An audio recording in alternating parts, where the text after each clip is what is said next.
YouTube के सभी दर्शकों एवं प्यारे बच्चों का हमारे YouTube चैनल में हार्दिक स्वागत है। आज की इस वीडियो में हम आपके साथ हिंदी व्याकरण का भाग 1 भाषा और हिंदी भाषा इसके विषय में विस्तार से जानेंगे। तो चलिए वीडियो को शुरू करते हैं।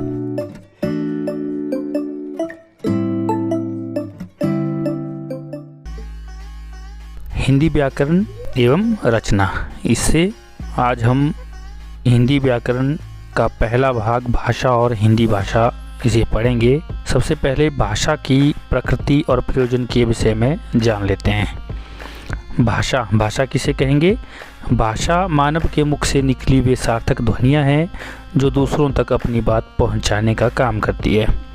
मुख से निकलने वाली ये ध्वनियाँ अर्थपूर्ण शब्दों का निर्माण करती है।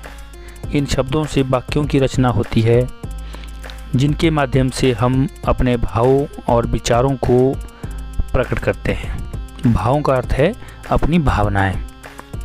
वाक्य ही भाषा की लघुतम सार्थक इकाई है। वस्तुतः ज्ञान अर्जन और अभिव्यक्ति का सबसे सरल साधन भाषा ही है। इस प्रकार भाषा सामाजिक व्यवहार की वस्तु है क्योंकि इसका संबंध जीवन के सभी पक्षों और अनुभवों से होता है। भाषा के ही माध्यम से सभी सामाजिक व्यवहार और क्रियाकलाप संपन्न होते हैं। भाषा का मुख्य कार्य वक्ता की बात को दूसरों तक पहुंचाना है। भाषा के माध्यम से मनुष्य बोलकर ही नहीं, लिखकर भी अपने विचार दूसरों तक पहुंचाता है। इस प्रकार भाषा के दो रूप हैं, मौखिक और लिखित। मौखिक का अर्थ है मुंह से बोलकर, लिखित का अर्थ है लिखकर, परंतु भाषा का मूल रूप मौखिक ही है। भाषा की व्यवस्था और व्याकरण से इसका संबंध इस विषय में जान लेते हैं।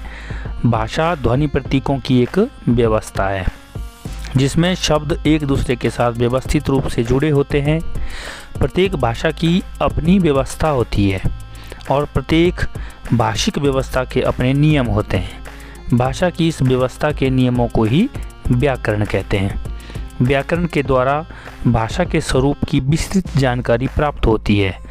उससे भाषा के शुद्ध और अशुद्ध रूपों की पहचान होती है। हम व्याकरण से भाषा का मानक प्रयोग सीखते हैं। व्याकरण सम्मत मानक रूप को ही भाषा का शुद्ध रूप माना जाता है।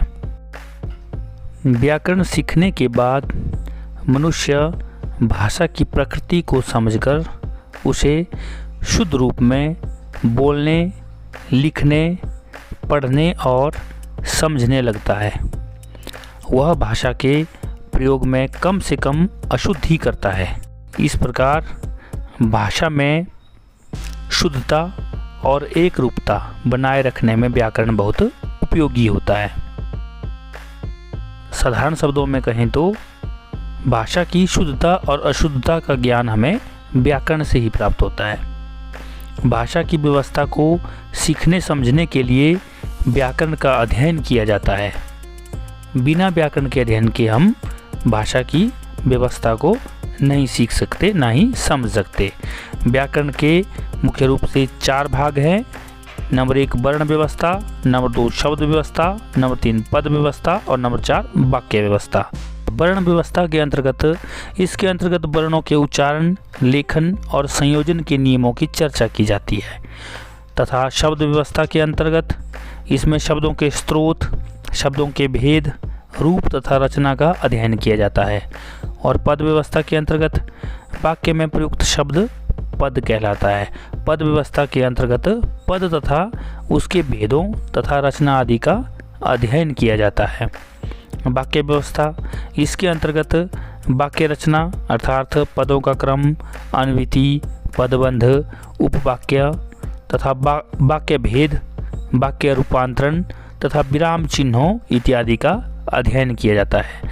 इसके विषय में विस्तार से हम वर्ण व्यवस्था, शब्द व्यवस्था और पद व्यवस्था तथा वाक्य व्यवस्था को पढ़ते हुए विस्तार से चर्चा करेंगे और इसके विषय में सीखेंगे। तो चलिए, अब जो हमने अभी तक पढ़ा इससे संबंधित जो प्रश्न हमारे एग्ज़ाम की दृष्टि से हमारे लिए उपयोगी हैं उन्हें भी अब समझ लेते हैं और जान लेते हैं। भाषा की प्रकृति और प्रयोजन से संबंधित तुम्हारा पहला प्रश्न बनेगा, भाषा किसे कहते हैं। जैसा कि हमने पहले पढ़ा कि भाषा मानव के मुख से निकलने वाली वे सार्थक ध्वनियाँ हैं जो दूसरों तक अपनी बात पहुंचाने का काम करती है। अर्थात केवल मात्र सार्थक ध्वनियों को ही हम क्या कहेंगे, भाषा कहेंगे।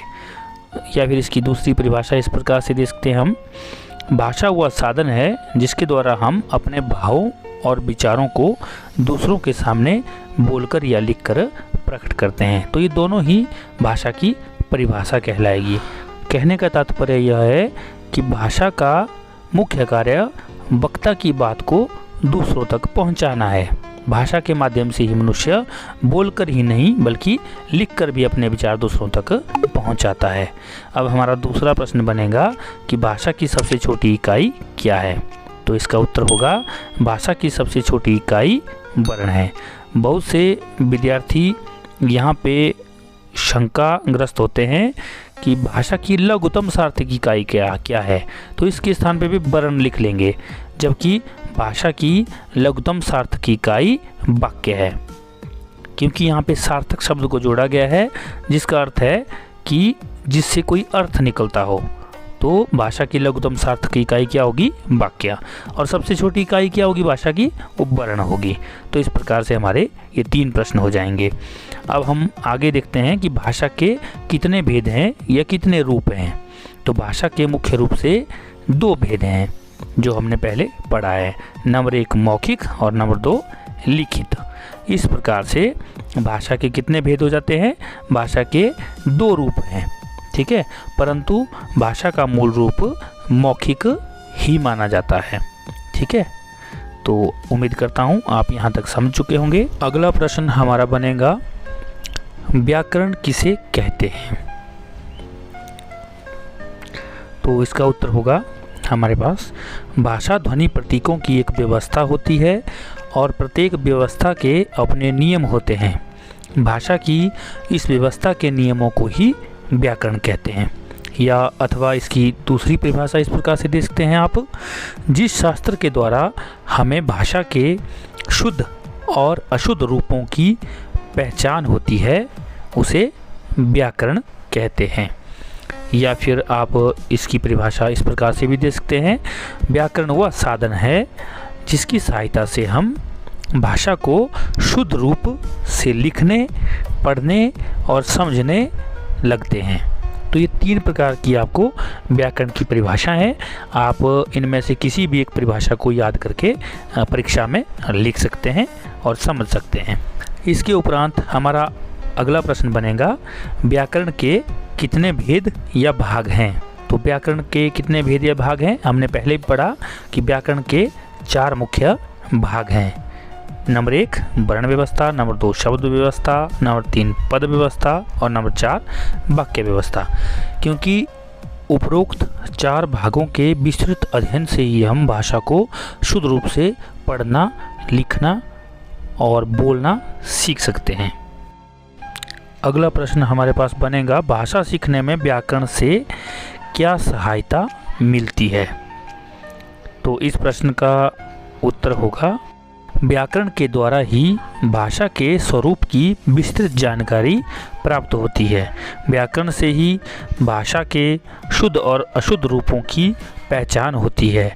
व्याकरण सीखने के बाद मनुष्य भाषा की प्रकृति को समझकर उसे शुद्ध रूप में बोलने, लिखने, पढ़ने और समझने लगता है और वह भाषा के प्रयोग में कम से कम अशुद्धि करता है। इस प्रकार भाषा में शुद्धता और एकरूपता बनाए रखने में व्याकरण बहुत उपयोगी होता है।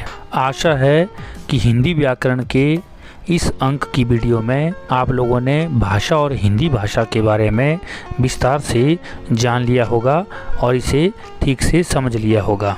इसके साथ सभी दर्शकों से मेरा विनम्र निवेदन है कि जो हमारी वीडियो पर पहली बार आए हैं वे हमारे चैनल को लाइक करें, शेयर करें, सब्सक्राइब करें और अपने मित्रों के साथ इसे ज़रूर बांटें।